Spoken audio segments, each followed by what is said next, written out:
Hello there, fellow summoners. Mad Dog HT here, and we got another Alliance War video.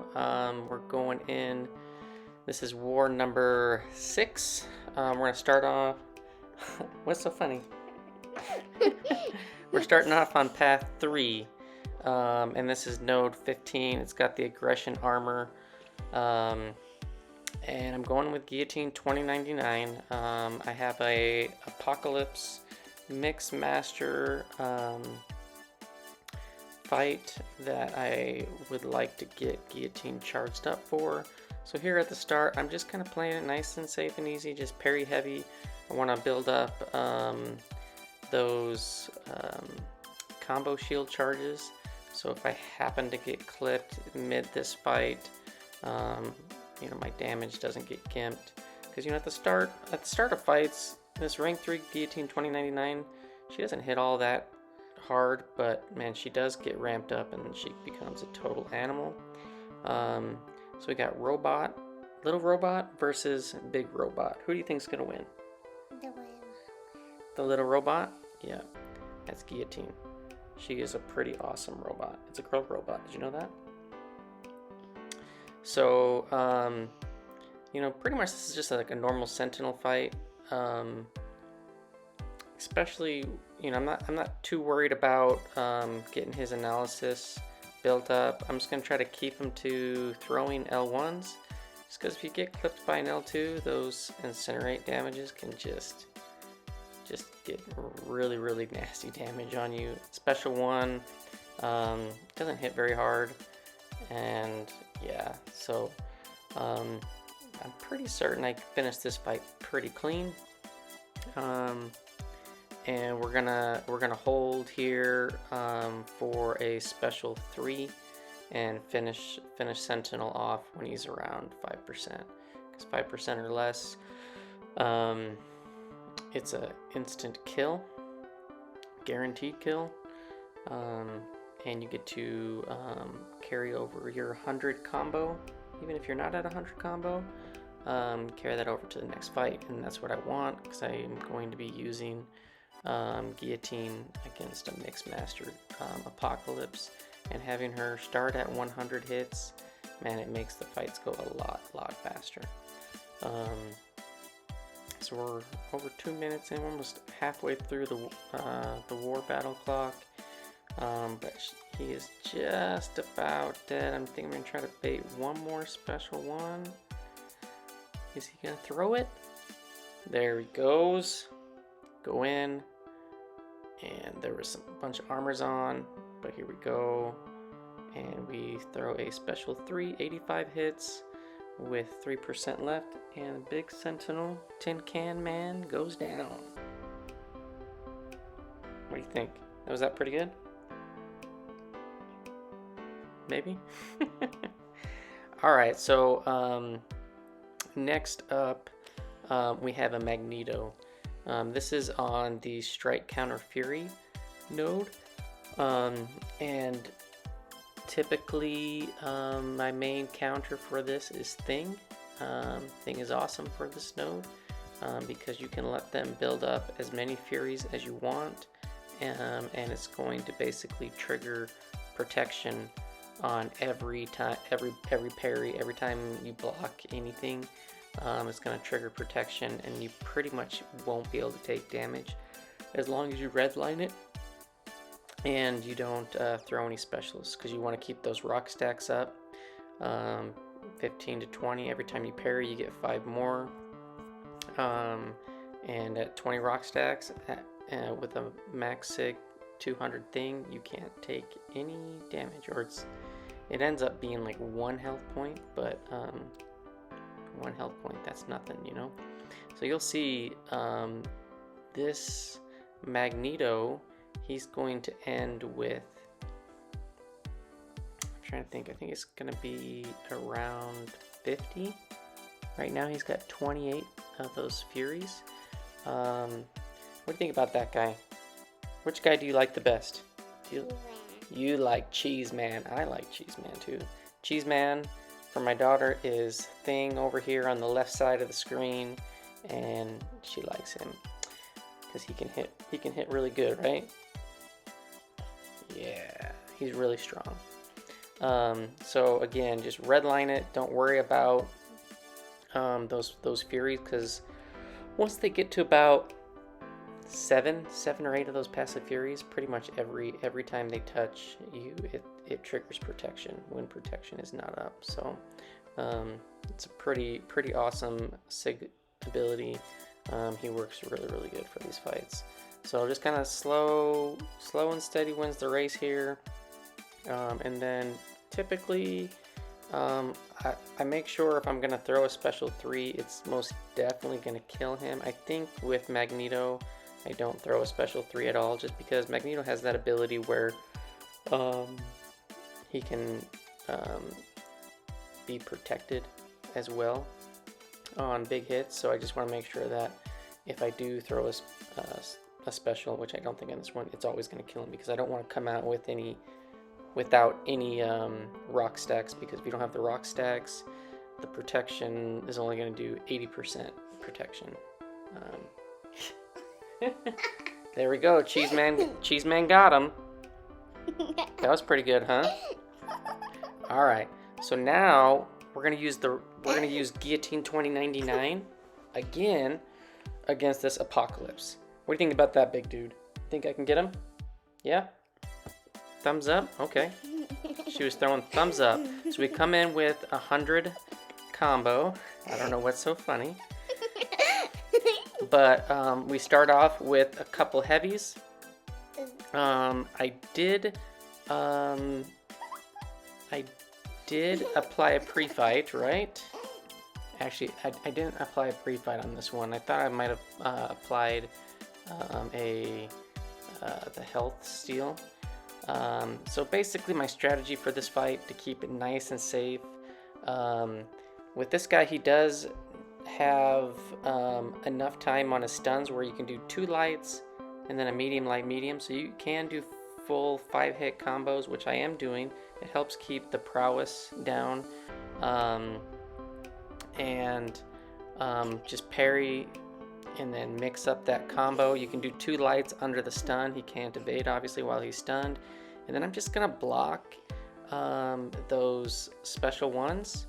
And I'm not going to counter, because I'm ending my combos with a medium.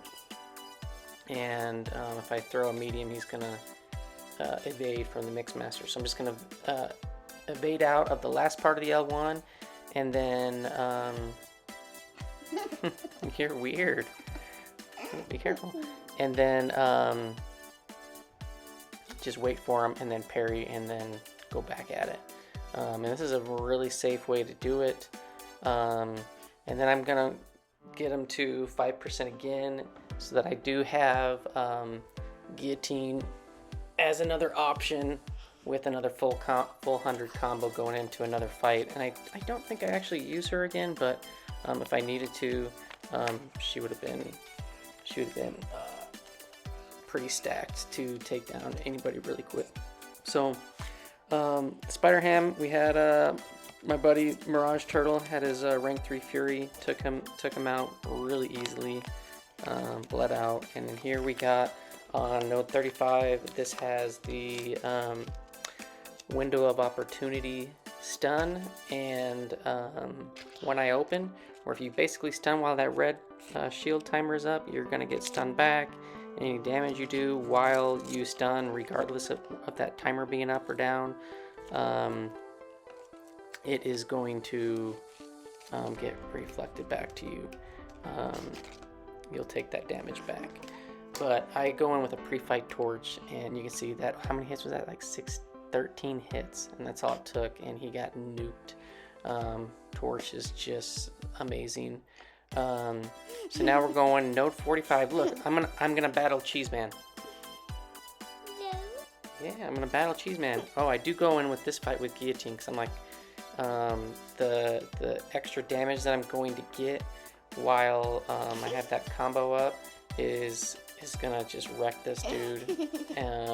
Just gotta be really patient, do some short combos, and then make sure I stop at 15. And so far, so good. What are you doing? Why are you hitting yourself in the face? That's kind of weird. But you can see this guy is just, this thing is melting. And we're just gonna try to bait a special. Because he's at 15 stacks. Give him a little tap. Okay, there he goes in. We're gonna counter him. And hit him with a big special too. There's a lot of energy damage going on right there. Right there, we do have the stun window timer down, so I gave him a stun, trigger protection, but not a big deal. And then he's going to hopefully throw an L2 because we're at 15 plus rock stacks. And we're gonna get over in the corners, push him back over a little bit. But yeah, this isn't too bad of a fight. I did die on this fight earlier this season when I was trying to build Guillotine up. And look, man, this guy does not want to throw that special. There he goes. Finally throws it. And we're going to go in and boom, he's dead. You're so silly. Alright, come over here. Watch these. I got two more battles. And I got my boy Cheese Man coming back up. Alright. So we got Thing. This is node 50. This is the Vigorous Assault. And then Enhanced Regeneration. And I saw this Swamp Thing, ManThing on this node a ton while prior seasons when we had Stubborn, and I just built up a bunch of those indestructibles, but don't have to do that anymore. So basically just gotta watch out for Mystic Dispersion. This guy I think had a little bit, it looks like about maybe 3 out of 5, maybe 4 out of 5. It wasn't definitely max, but definitely got to be careful because it is a decent chunk, and you don't want those Pustel buffs that he puts on you to fall off and then push him to L3, so you got to keep those in mind. I try to push him to L2 as much as possible, just because you can dex out of that if he throws it right away without triggering the dex. You just get out of the range.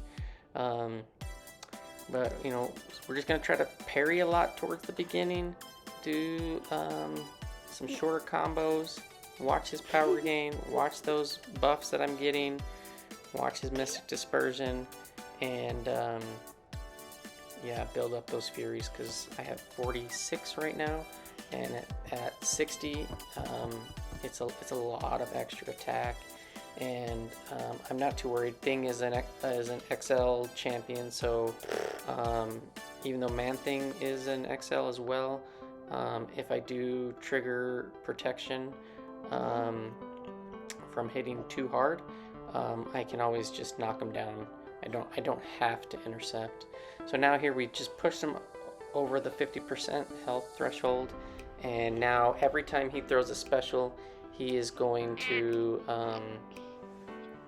get that regen buff, and he's going to be fully unblockable. So I'm kind of play a little patient here, and then we kind of get our parries in, go to town. I probably should have thrown a special 3 a lot earlier, but I do have one available to use, and I think I throw it here pretty soon, maybe on the next special that he throws, which is then I'm going to get fully unstoppable and unblockable. You're kind of squirrely right now. Throw it? Come on, do I throw the special 3? Maybe I wait till I get into Assassin's range. Or maybe I don't throw it at all. No, I'm pretty sure I throw it. Do I throw it? There we go, I throw it. Cheese Man wrapping ManThing up in a big rock burrito. Look at this. Rolls him up, swings him around, and smashes him into the wall. And I was in an Assassin's range, and that took him out. So that was a pretty easy, pretty clean fight. For me, I'm always happy to see ManThing on that node. And then the last fight of the war for me is a Guillotine 2099. This is on node 53. Stunning Reflection and Polka Dot Power. So really the only thing that you have to be aware of is I'm going to try to like bait and heavy and then go in for like one tap. I'm going to knock down the stun shield with my incinerate, but I'm just going to make sure that she doesn't go into that invisible mode to where I basically can't touch her. So here, blocking, bait the heavy, one hit, okay, she didn't go invisible, and then parry while that stun shield is down and heavy, and you get some pretty nice damage on that, because you get like a 200% damage. I kind of just randomly spammed a special one there. I'm not sure why I did that, so there we go. So she does go invisible right there. I parry block that. Every time you block the special one beam, you build a smolder, so that's why I'm blocking those instead of a full evade. Not really too concerned with the power drains, and yeah, she just goes down super fast. That's a pretty easy fight. You just gotta be careful for the invisibility. For this war, we did end up winning. This was against AGTO, Agent Orange. I had 7 fights, 7 kills, no deaths. It was a clean war. 34 fights on the season, 33 kills, and 5 deaths. So I've had a number of wars now that I haven't died, which is good. That win moved us up 29 spots to Platinum 2, number 17, and we're 5-1 on the season. So it's going pretty well. More deaths than I would like to me have personally given, but we're doing okay. And then here's just a little clip, a little shot of thing with all of those Furies on Magneto, and he has taken like no damage whatsoever. So anyways, thanks for watching, fellas, and I'll see you in the next one. Thanks. Peace out.